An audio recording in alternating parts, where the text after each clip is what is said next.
Muy buenos días a todos mis estimados amigos y hermanos. Feliz comienzo de semana fue ayer. Ayer empezó la semana. Recuérdense que la semana empieza el día domingo.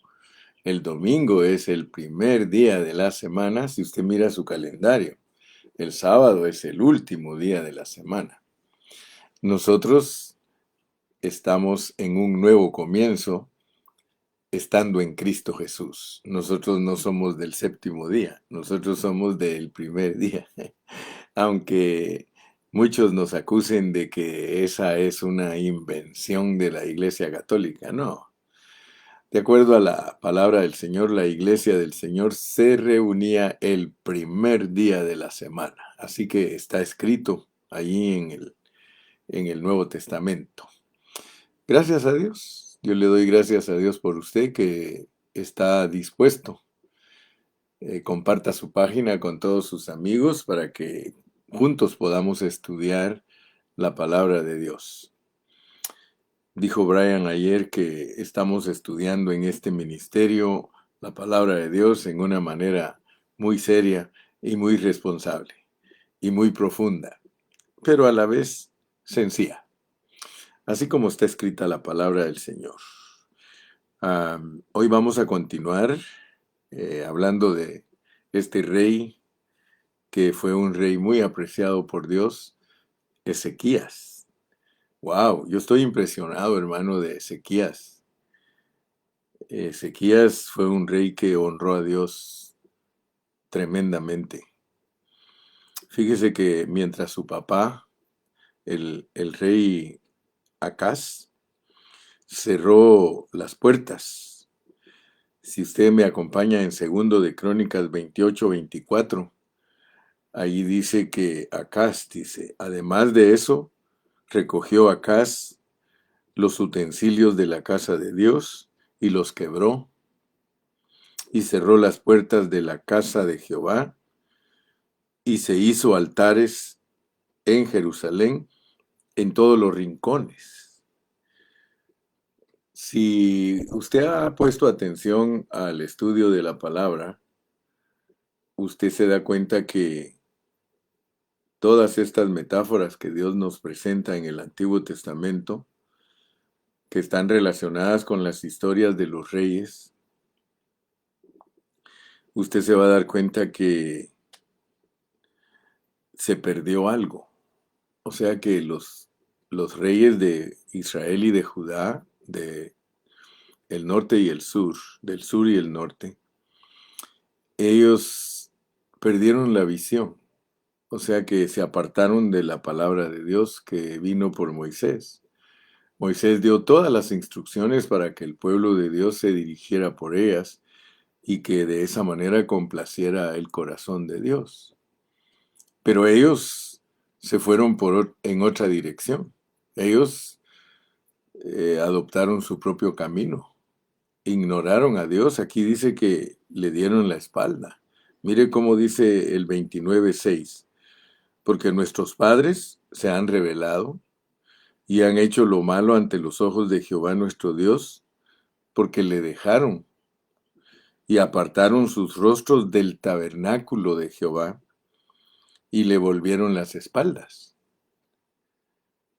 Todas las instrucciones que Dios le dio a Moisés para el pueblo de Israel eran que el pueblo de Israel cuidara el tabernáculo.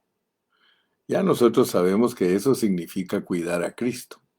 Usted dirá, bueno, ¿y qué necesidad tiene Cristo de que nosotros lo cuidemos? Mire, no estamos hablando de que nosotros somos los protectores de Cristo, no. Estamos hablando de que somos los protectores de que se hagan bien las cosas.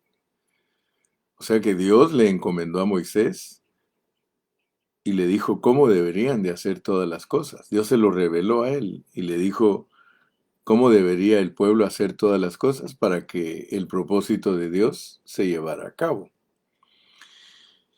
Pero el pueblo de Israel fue desobediente. Y yo quiero que ustedes vean que al estudiar nosotros las 42 generaciones que producen a Cristo, nosotros nos damos cuenta de que esas generaciones Dios nos las muestra con todas sus fallas.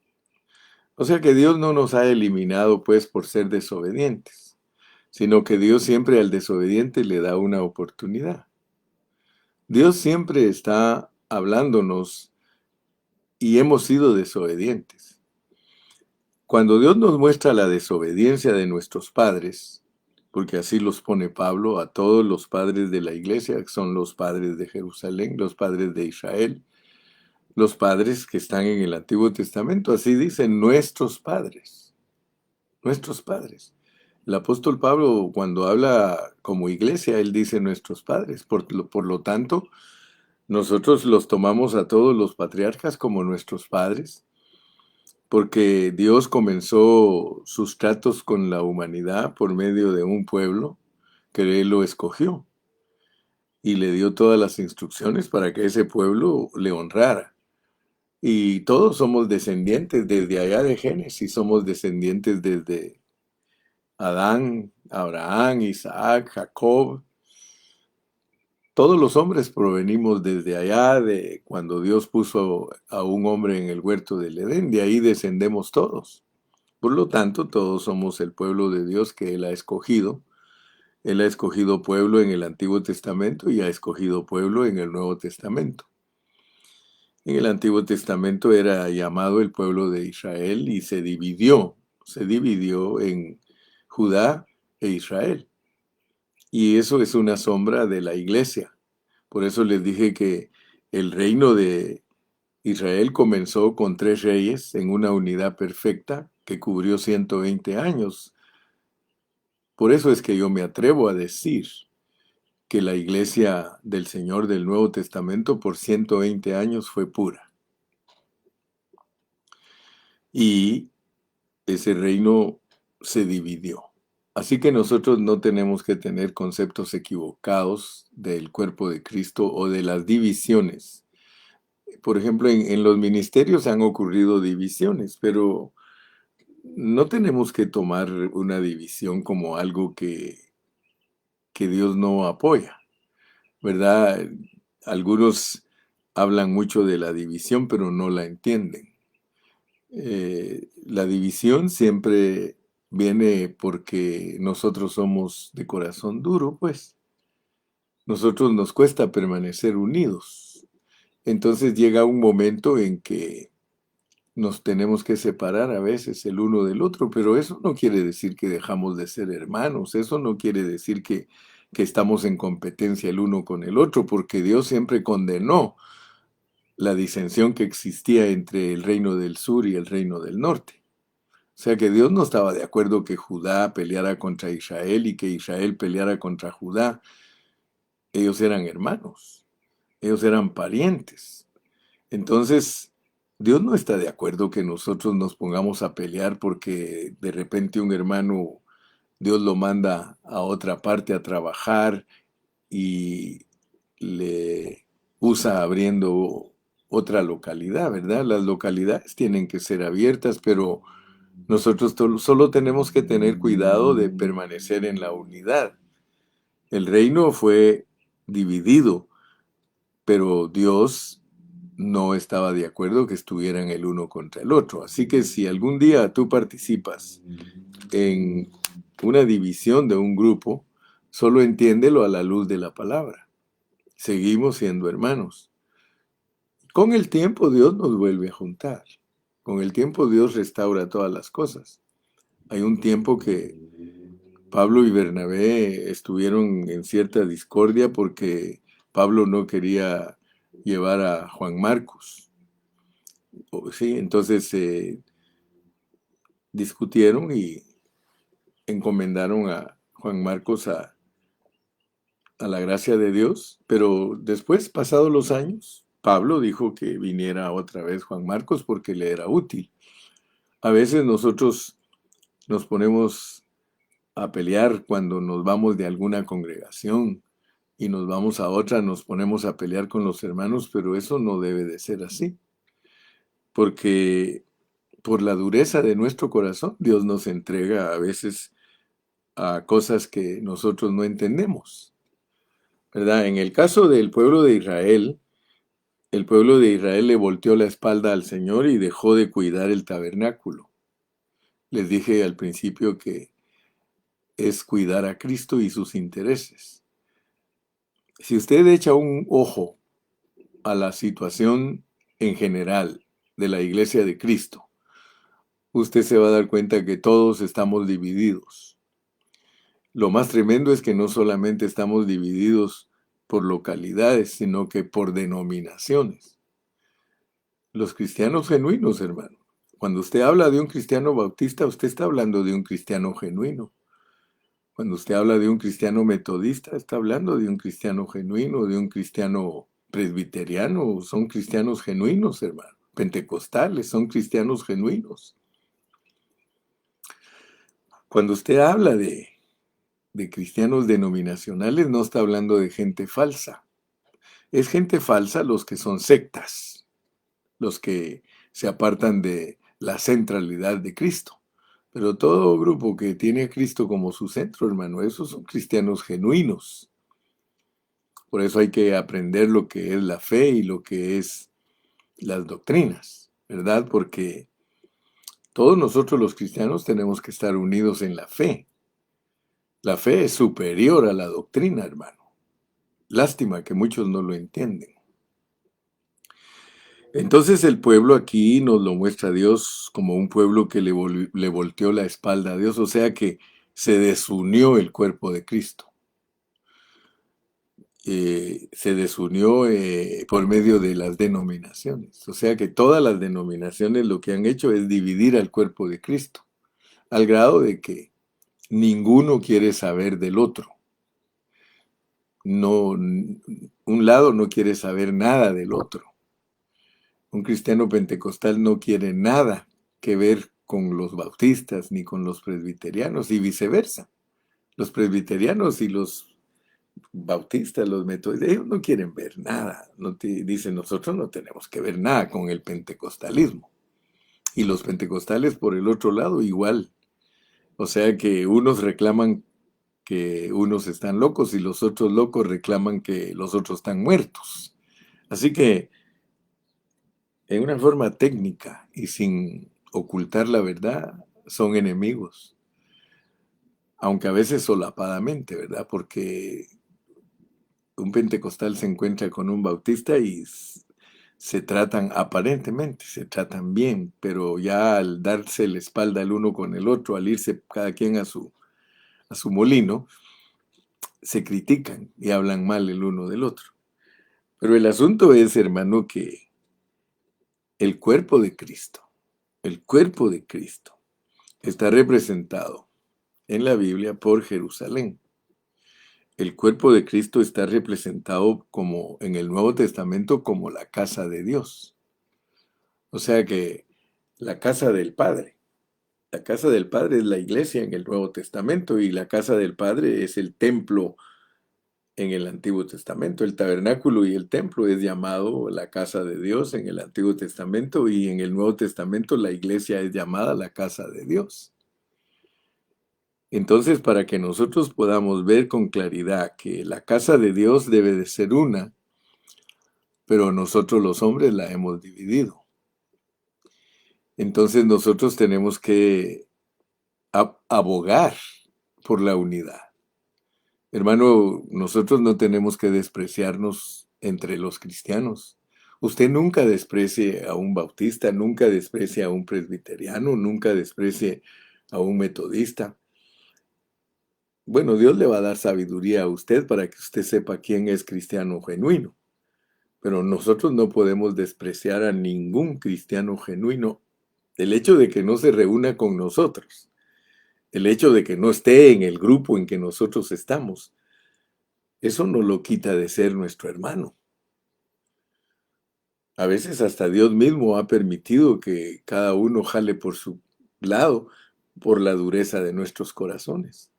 Es lo mismo que el matrimonio. El matrimonio, muchos llegan al divorcio debido a la dureza de sus corazones. Dios no quiere que ninguno se divorcie, pero la dureza del corazón del hombre, por eso dice que cuando le preguntaron a Jesús que por qué Moisés permitía el divorcio, dijo que por la dureza del corazón, ¿verdad? Y Cristo mismo dijo que el divorcio era permitido únicamente por causa de fornicación.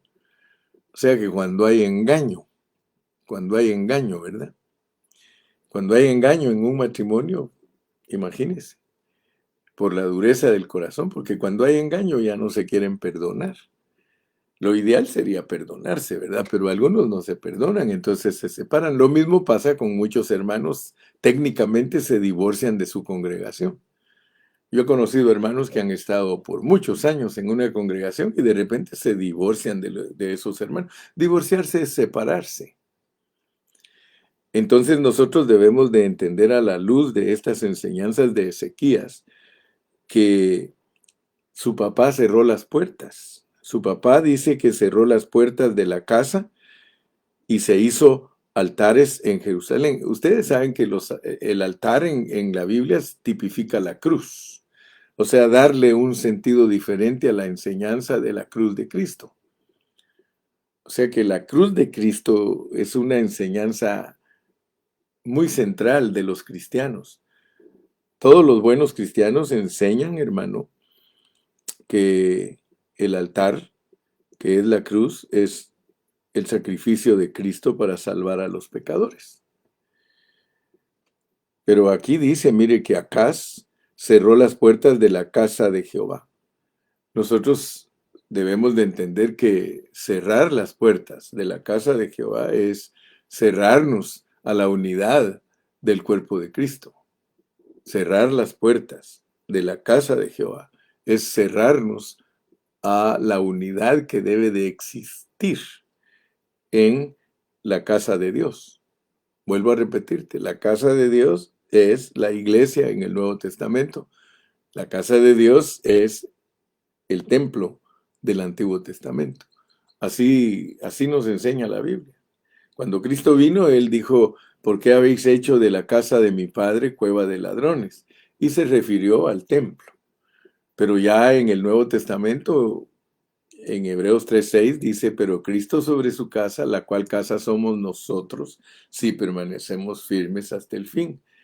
Ok, entonces cerrar las puertas de la casa es cerrarse a la revelación de la unidad de la casa de Dios. Y eso fue lo que perdió Judá y perdió Israel. Ellos perdieron la unidad. Ellos se manejaron en un itinerario distinto, en un camino distinto. Cada quien agarró su camino. Claro que venía de parte de Dios el dividirlos porque Dios vio la dureza del corazón. Si tú quieres saber por qué tú estás dividido de otros cristianos, es por la dureza de tu corazón. Si tú tienes un corazón duro, tú no vas a respetar a los demás cristianos y vas a estar siempre en competencia con ellos. Pero si tú tienes un corazón puro, tú abres las puertas de la casa de Dios, lo que hizo Ezequías, mire. Ezequías, mire cómo dice en 2 Crónicas 29:5, y les dijo, oídme, levitas, santificaos ahora, y santificad la casa de Jehová, el Dios de vuestros padres, y sacad del santuario la inmundicia. ¿Sí? O sea que el rey Ezequías abrió las puertas que cerró su papá. Ojalá que si tú fuiste criado en un ministerio donde son puertas cerradas, que no quieren juntarse con ningún otro, si tú perteneces a un ministerio de puertas cerradas, hermano, pídele a Dios pertenecer a un ministerio de puertas abiertas. Yo le doy gracias a Dios, hermano, que yo un día aprendí con los hermanos que tienen puertas abiertas en el ministerio. Por eso yo puedo entender a todos los cristianos, porque no todos estamos de la misma estatura. Hay cristianos niños en muchos ministerios, hay cristianos adolescentes en otros ministerios, hay cristianos adultos en otros ministerios y aún hay ministerios de abuelos, ministerios de hombres que realmente saben cómo dirigir a los pastores y los pastores saben dirigir a los jóvenes y los jóvenes ayudan a los adolescentes y los adolescentes pues son los hermanitos mayores de los niños que tienen que cuidarlos también. O sea que todo esto, hermano, es una unidad perfecta, pero que se ha descuidado por la dureza de nuestros corazones. Entonces, ayer estuve predicando acerca de Segundo de Crónicas 29:5, donde Ezequías les dijo: oídme, levitas, santificaos ahora y santificad la casa de Jehová, el Dios de vuestros padres, y sacad del santuario la inmundicia. Toda inmundicia, hermanos, tiene que ver con nuestra forma negativa de abogar por las cosas de Dios. El pueblo de Israel, físicamente, ellos en realidad lo que tenían era el templo lleno de animales. Ellos tenían allá dentro del templo criaderos de chivos, criaderos de palomas, de animales, ahí vendían. Usted sabe que Cristo vino y les volteó todas las mesas y echó fuera del templo a los cambistas, dice. O sea que tiene que ver pues con haber hecho la casa de Dios mercadería. O sea que el error en el que ha caído el pueblo de Dios es volver la casa de Dios mercadería, mercado pues, mercado. Usted sabe lo que es un mercado. Es para transacciones y para troque y para, sí, el cambio. Así se iniciaron los mercados en el tiempo pasado, que cada quien traía sus productos y los cambiaba por otros productos. No, no se manejaba dinero, pero con el tiempo se empezó a manejar el dinero. Y hoy día, pues las iglesias que tienen puertas cerradas a la verdad de Dios, ellos dicen que dejan de hacer las cosas correctas. Mire, dice en el versículo 7, el 6, leamos el 6, dice: porque nuestros padres se han rebelado y han hecho lo malo ante los ojos de Jehová nuestro Dios, porque le dejaron y apartaron sus rostros del tabernáculo de Jehová. Eso es quitar, hermanos, la vista de la casa de Dios, quitar la vista de lo que es Cristo. Cristo es el tabernáculo de Dios entre los hombres. Así lo dice Juan 1:14, dice: y aquel verbo tabernaculizó entre nosotros. Entonces, Cristo es el tabernáculo de Jehová y le volvieron las espaldas. Pablo tuvo mucho problema cuando él visitaba las iglesias porque las iglesias estaban llenas de problemas debido a que se le ha dado la espalda al tabernáculo de Dios. Usted cuando estudia a Corintios se da cuenta que los corintios ni siquiera sabían que tenían espíritu. Ellos ni siquiera sabían que tenían que ser hombres espirituales, y por eso fue que ellos más se dirigían por su carne, y por eso se volvieron al judaísmo, al gnosticismo, a la sabiduría griega. Entonces ellos quitaron a Cristo de ser el centro. Y muchos hoy en día tienen ese problema, han quitado a Cristo de ser el centro, que es apartar su rostro del tabernáculo de Jehová. De toda clase de actividades hacemos a veces, hermano, pero Cristo no es nuestro centro. Hoy día hay actividades hasta pasado mañana, dicen los hermanos de Ecuador, pero no es Cristo el centro de esas actividades. Se ha perdido la centralidad de Cristo en lo que Él verdaderamente quiere, y como las iglesias a veces lo que están luchando es por tener gente. Fíjese que muchas iglesias esa es su meta, multiplicarse en número, aunque no se multipliquen en el conocimiento de Cristo y en el crecimiento de Cristo. Para mí, hermano, lo más importante es que todos nosotros crezcamos y seamos transformados de gloria en gloria hasta llegar a la estatura del varón perfecto. Yo no estoy interesado en los números, hermano. Pero hay pastores que si miran una congregación de 1,500 hermanos, ellos son impresionados. ¡Ay, qué bonita esa congregación! ¡Ay, 2,000 hermanos! Imagínese uno de pastor presumiendo que es pastor de una iglesia de 2,000 hermanos, de 3,000 hermanos. Eso lo que hace es hincharnos, hermano. Por eso dice la Biblia: no temáis manada pequeña. Yo siempre animo a los hermanos, tenemos que llenar de localidades, pero no localidades megas. tenemos que llenar de localidades. Aún hay lugares donde la iglesia está en la casa de uno. No te sientas nunca menor que otro porque la iglesia que está en tu casa y que porque ahí solo hay 10, 12, 14 hermanos, tú te vas a sentir frustrado. Porque hay hermanos que yo los miro colgar la toalla bien fácilmente porque dicen, es que nosotros solo somos 10. Hermano, imagínate a Cristo con sus 12 discípulos, hermano. Y uno de ellos diablo, hermano. Él no se desanimó. Él no se puso a llorar, Padre, mira que no crece este grupito. No, él, su carga era que esos 12, ya él sabía que uno era diablo porque lo tenía que entregar, pero los otros 11, la carga de él era que entendieran el propósito divino para que se volvieran unos predicadores efectivos de llevar el ministerio hacia adelante. Así que, hermano, yo quiero que tú entiendas, el hermano Carrillo no es su preocupación que tengamos mega iglesias, porque cuando uno su preocupación es tener mega iglesias, uno descuida el cuidado del tabernáculo, le vuelve la espalda al tabernáculo. Y mire qué se deja de hacer cuando uno le da la espalda al tabernáculo. Versículo 7, segundo de Crónicas 29:7, y aún cerraron las puertas del pórtico. Lo primero que hace una persona que le voltea la espalda al tabernáculo, cierra las puertas del pórtico. O sea que ya no entiende lo que es la unidad de la iglesia. Ya no entiende que tenemos que ser uno.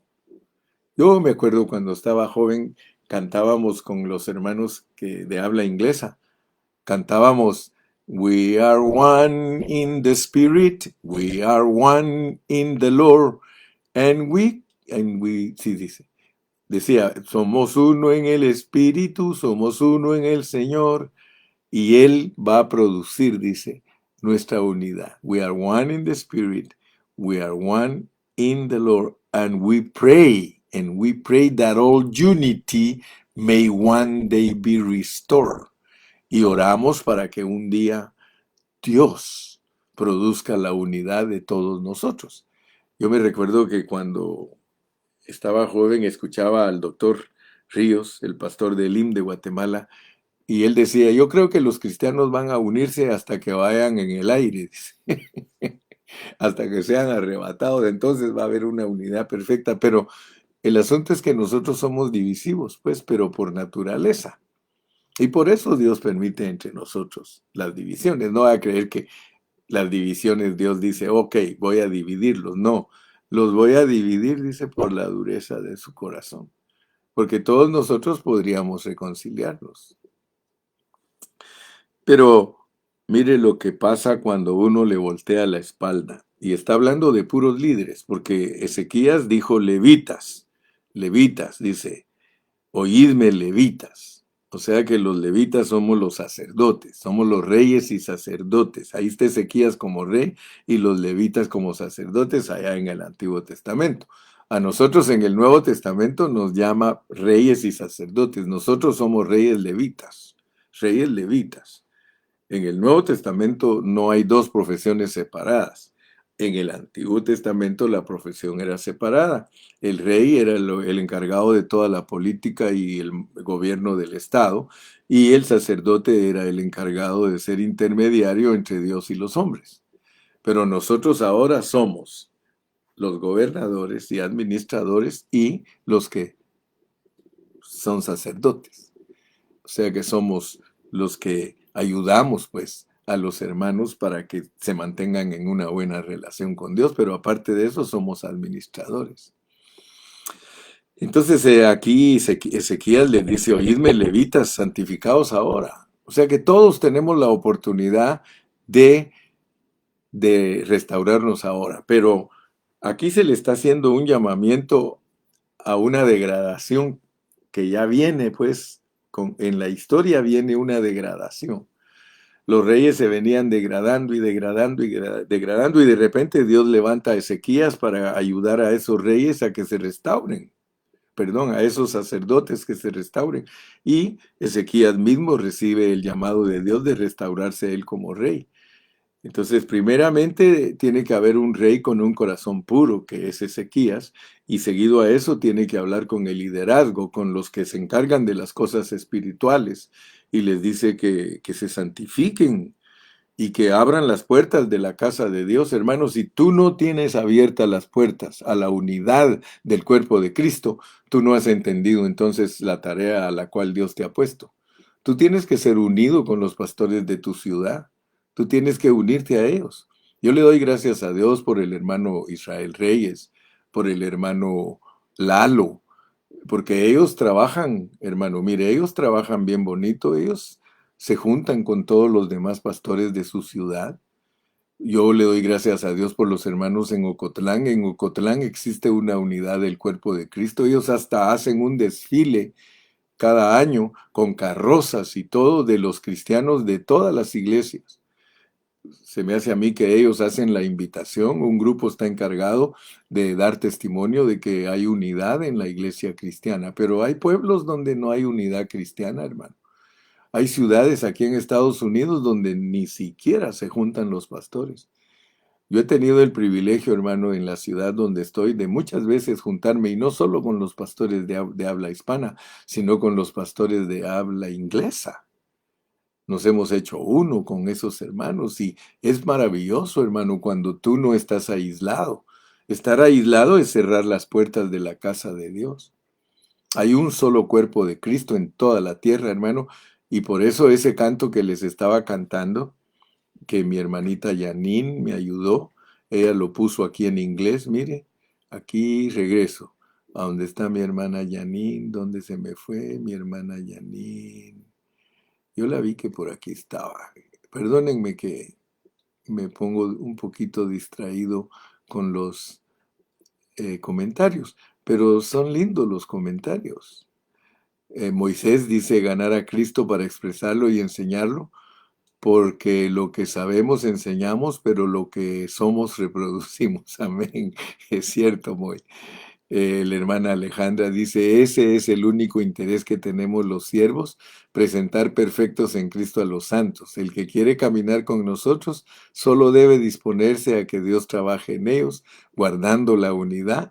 Dios multiplicará si cuidamos el testimonio y si no crecemos en número, que esos pocos sean fieles a Dios. Amén. Amén. Procura con diligencia. Abraham solo tenía un hijo y era llamado padre de multitudes. ¿Qué le parece? ¿Sí? Oh, aquí está. Aquí está mi hermanita. Ya me lo puso aquí, pero no lo puedo abrir. Me lo puso Leonardo. Dice, yes, amen. Dice, ahí está lo que puso la hermana Yani, pero no lo puedo abrir, Leonardo. No sé por qué, pero voy a ver si aquí. Hermana Janine, ¿por qué no me lo pone otra vez porque ya no lo encontré? Pero es ese coro que cantamos, We are one in the Spirit, we are one in the Lord, and we pray that all unity one day be restored. Y cantamos ese coro, yo lo cantaba con los hermanos de habla inglesa. Bueno, regreso pues hasta donde iba. Tenemos que tener puertas abiertas, hermano. Si tú tienes puertas abiertas, entonces tú no tienes prejuicios contra los otros cristianos, aunque no estén enseñando lo mismo que tú enseñas. Porque hay hermanos que están en otro nivel, pues no han alcanzado un nivel para poder enseñar cosas más profundas. Pues ellos se mantienen dando vueltas enseñando, pero acuérdense que los niños son los que más hay en el hogar. Especialmente los latinos, los mexicanos, somos los que tenemos muchos hijos y en el cuerpo de Cristo así es. Ahí está Selene, ya puso, yes, amen, may we be restoring the unity of the Spirit and of the Lord Jesus Christ, my prayer for the saints. Amén, gloria a Dios. ¿Sí? Que un día haya esa restauración de la unidad, porque todos los siervos de Dios están desunidos, cada quien jala agua de su pozo. Entonces le tenemos que pedir a Dios que nos hable de abrir las puertas de la casa de Dios. Y dice aquí que entonces, después de que le volvieron las espaldas al tabernáculo, que es ya no estar cristocéntricos, sino doctrinocéntricos. A veces somos más céntricos en nuestras doctrinas que en Cristo. Fíjese qué tremendo, hermano, porque hay muchos hermanos que defienden más sus doctrinas que a Cristo. Yo le pido a Dios, hermano, yo no quiero defender doctrinas, hermano. Yo quiero defender a Cristo. Yo quiero estar cuidando a Cristo. Mire, porque dice que al volverle la espalda se cierran las puertas del pórtico, se apagan las lámparas. Lámpara es a mis pies tu palabra, lumbrera a mi camino. Quiere decir que cuando uno cierra las puertas de la casa de Dios, uno apaga las lámparas, ya no predica la pureza de la palabra, se mantiene en puras doctrinas que le convienen porque su grupo predica ciertas doctrinas y él es fiel a su grupo, aunque no es fiel a Cristo. Hermano, es que es peligroso ser fiel a nuestras doctrinas y no ser fiel a Cristo. Yo prefiero ser fiel a Cristo, aunque no me mantenga predicando doctrinas. Le pongo un ejemplo. Las doctrinas son diversas, cómo se visten las mujeres, que no se cortan el cabello, que se cubran la cabeza, la fórmula de la forma de bautizar, la forma de llevar a cabo las reuniones. Todo esas son doctrinas, hermano, no es Cristo. Cristo es su obra redentora, su obra transformadora y su obra de perfeccionamiento de los cristianos. Es que Cristo, hermano, es más elevado que las doctrinas. Pero cuando se cierran las puertas, se apagan las lámparas y no queman incienso, ya no oran el uno por el otro. Hermano, mire, cuando uno se da cuenta que de verdad ha sido liberado, uno puede orar por hermanos que no están con uno y que no pertenecen a su grupo. Yo no sé cuántos oran por el hermano Carrillo y que son de otro grupo, pero yo oro por los hermanos de otro grupo. Yo cuando llego los martes y me piden oración por fulano, sutano, que no se reúne, es más, yo he orado por hermanos que nos odian, yo he orado por hermanos que nos aborrecen. ¿Acaso no dice la Biblia que aún a nuestros enemigos tenemos que amar, a pesar que nuestros hermanos técnicamente no son enemigos de nosotros? Yo no sé por qué una congregación puede estar hablando mal de la otra, hermano. Entonces nosotros no hemos entendido cuál es tener abiertas las puertas de la casa de Dios. Yo les he dicho siempre a todos los hermanos, si ellos no te hablan a ti, tú háblales.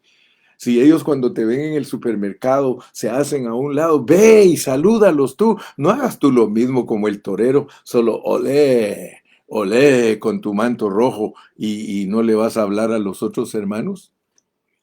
Yo le doy gracias a Dios porque Dios el corazón que ha puesto en el hermano Carrillo es un corazón de carne, no es un corazón de piedra, es el corazón de Cristo. Yo amo a muchos hermanos que a veces no me aman a mí. Y hay pastores que a veces no están de acuerdo conmigo, pero yo no sé por qué ellos no han madurado para entenderme, porque yo sí los entiendo. Yo aún he invitado hermanos a que prediquen con nosotros, que tal vez no son hermanos que nos aceptan totalmente, pero le digo, hermano, predica tú. Y los hermanos en Pan de Vida pueden escuchar a cualquier pastor predicar. Y ellos, yo les he enseñado, mira, le digo, todos nosotros tenemos un colador aquí en la cabeza. Aquí, mire, a todos los cristianos genuinos Dios les ha puesto un colador aquí sobre su cabeza. ¿Sabe lo que es colador, va? Un cernidor. Aquí tiene su colador y le digo, deja que echen en ti todo. Escucha a los hermanos que te hablan y luego mueve la cabecita y haz así para que solo pase a tu pensamiento lo que debe de pasar por tu colador. Y lo demás, solo lo que quede ahí, ¿qué se hace con lo que queda en el colador? Échalo a la basura, sácalo. Aleluya. Mira, aquí hay tanto tesoro escondido, pero muchos como no saben cómo se interpreta el Antiguo Testamento, no saben sacar todos estos tesoros, todas estas joyas. Cuando se le voltea la espalda a Dios, hermanos, se cierran las puertas de la casa, ya no se ora, se apagan las lámparas, ni tampoco hay sacrificio de holocausto. Mire, hermano, ¿cuál es el sacrificio de holocausto en el santuario al Dios de Israel? ¿Sabes qué es?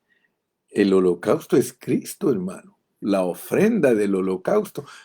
Si tú quieres, repasa los mensajes que hemos dado de Números, de Levítico. En Levítico especialmente explicamos cada aspecto de las ofrendas, porque en Levítico se presenta a Cristo como 7 ofrendas, 8. Y cada aspecto de cada ofrenda es un aspecto de Cristo. Eliminar, hermano, el incienso es eliminar la oración. Eliminar el holocausto. Ya no hay sacrificio en el santuario de Dios. Es muchas veces hasta sentirse con una conciencia acusadora de que no somos cristianos genuinos. Esa conciencia acusadora, hermano. Oh, eso es terrible, hermano. Fíjese que cuando uno lee Romanos 8, dice, ninguna condenación hay para los que están en Cristo. Ninguna condenación hay para los que están en Cristo. Y muchos no entienden los pasajes de Romanos. Romanos 5:1, justificados pues por la fe, tenemos paz para con Dios. Fíjese que hay muchas cosas que se logran solo por la fe. Pero a veces nuestra fe está rancia, nuestra fe está echada a perder, hermano, porque comenzando que muchos de nosotros todos los días nos sentimos condenados cuando no tenemos fe, hermano. Un cristiano que no tiene fe todos los días se siente condenado, aunque la Biblia le dice ninguna condenación hay para los que están en Cristo, él se siente condenado. Todo el tiempo se siente pecador, todo el tiempo se siente mal, hermano. No, si nosotros hemos sido justificados para ya no seguir pecando. Ahora, la acusación viene porque tú sigues pecando, por eso te sientes acusado, pero eso no tiene nada que ver con tu salvación, eso tiene que ver con tu madurez, eso tiene que ver con tu galardón. Muchos predicadores no saben explicarlo. Esa condenación que tú sientes todos los días, es porque te portas mal. Si tú te portas bien, que es lo correcto y lo normal de un cristiano, no vas a tener condenación. Ninguna condenación hay para los que están en Cristo, los que no andan conforme a la carne. Si te dejas dirigir por la carne, sigue leyendo el capítulo 8 y dice que por la muerte estás adquiriendo. Por eso nosotros todos los días tú guardarás en completa paz a aquel cuyo pensamiento en ti persevera, porque en ti ha confiado. Muchas de nuestras enfermedades físicas, hermano, nunca se van de nosotros precisamente porque todo el tiempo seguimos. Ya somos salvos, pero seguimos siempre con las puertas cerradas, con las luces apagadas, hermano, con la espalda dada al tabernáculo. Ya no quemamos incienso, no oramos los unos por los otros, ya no creemos en el sacrificio de Cristo que nos ha perdonado y limpiado totalmente, hermano. Ya el pecado, hermano, en ti no tiene que estar haciendo estragos. Ya fuiste perdonado. Nada más tienes que vivir en una confesión diaria. Confiésale a Dios todos, pero ya no es para que practiques el pecado. Nosotros ya no estamos llamados a practicar el pecado. 4 cosas nos pide Dios a nosotros los gentiles. Mira, la primera es no sangre.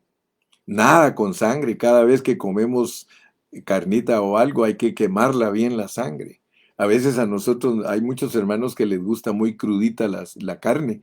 No, si carne asadita, bien quemadita la sangre, que no tenga sangre. Sí, que cuando comas pollo no lo hagan ahogado. ¿Sí?